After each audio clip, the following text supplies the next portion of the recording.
Hey guys, welcome back to the channel. Fabrizio Romano here as always to keep you posted on the transfer market. Today guys, to keep you updated on absolutely everything as we are doing every single day here on the channel. Don't forget it's almost 1 week, 10 days, 8 days, I don't know, to go to the end of the summer transfer window. We are here busy updating you on absolutely everything, and so remember to like this video, turn on the notification bell, subscribe to the channel not to miss any single video.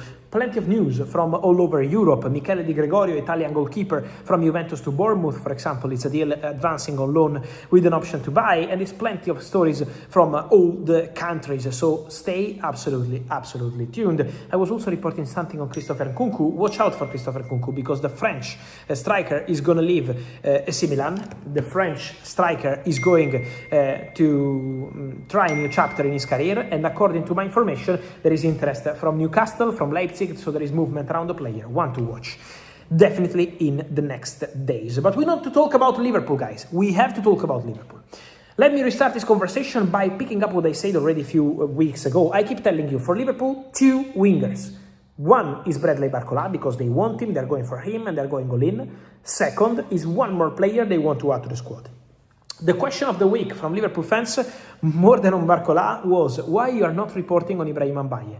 Why you are not telling us anything more on Mbaye? Because, guys, my position on Mbaye is still the same, and it's not changed, so I don't want to repeat the same. But on Mbaye, Liverpool liked the player, for sure. Liverpool held talks with Mendes, agent of the player, for sure. But on Mbaye, the important thing to say is that Liverpool are not planning to pay more than 200 million euros in the same transfer window to the same club, Paris Saint-Germain, while they're negotiating also for Bradley Barcola. So Mbaye is a player they like and they appreciate, but has to be only in case of different pricing. So to pay for Mbaye 70-60 million euros for Liverpool is considered way too much. So Liverpool decided to focus their effort on Bradley Barcola and then one more winger. One of the players under consideration at Liverpool, for example, was Said El Mala, but he's decided to stay at Cologne, sign a new contract, number 10, so Liverpool never made an official bid. Then yesterday you keep asking me about Yankuba Minteh, this Gambian winger from Brighton. The reality is that Liverpool opening bid was verbal and was few days ago, so it was not yesterday, it was a story from few days ago. Today, Liverpool returned to Brighton with a new official bid, this time bidding paper, a real proposal worth £60 million. Brighton said no, but there is a feeling that with a new proposal, Liverpool could really get the deal done. So Liverpool are getting closer to signing Yankuba Minteh. The player has agreed on personal terms with Liverpool. This morning there was a call between the agents of the player and Liverpool to discuss the contract, and the contract, verbal basis, would be okay. Yankuba Minteh dreams of Liverpool. African players made history at Liverpool, especially recently.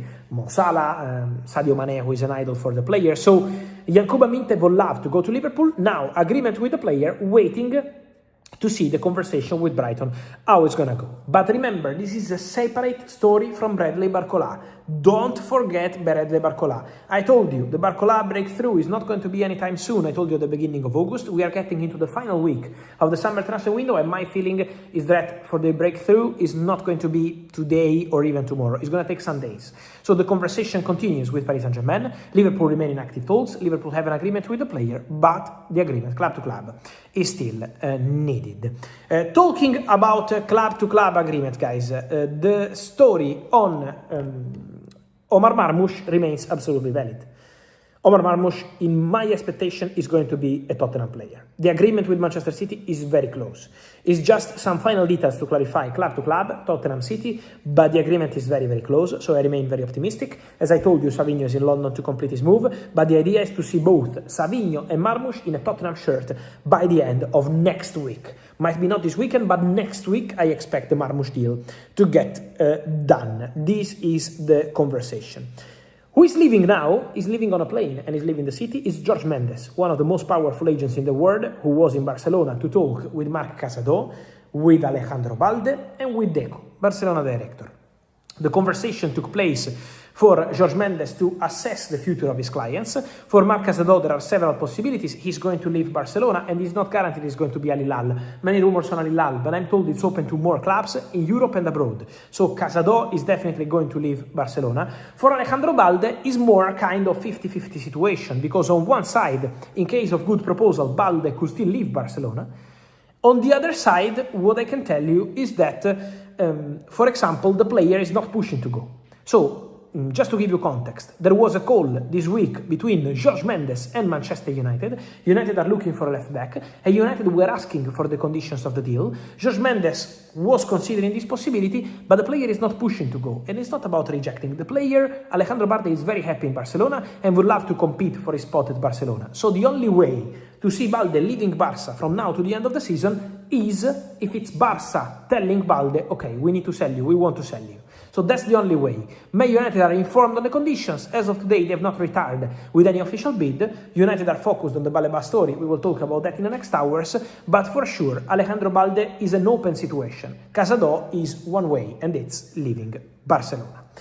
Talking about more, guys, also a statement from Atletico Madrid on the Julián Álvarez situation. Important to mention on Julián Álvarez that, first of all, Barcelona have been waiting and trying for weeks and weeks, but still no changes.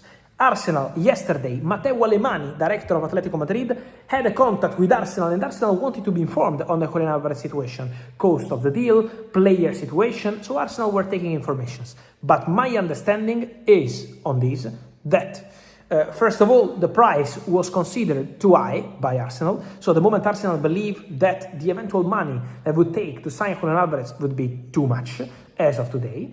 And then the player side. The player, till today, never opened doors to any other club, especially to English clubs, but to any other club that is not Barcelona. So in the player's mind, there has always been only Barcelona. Now, we have to see, there is still 1 week to go, so let's see if Arsenal at some point will find open doors.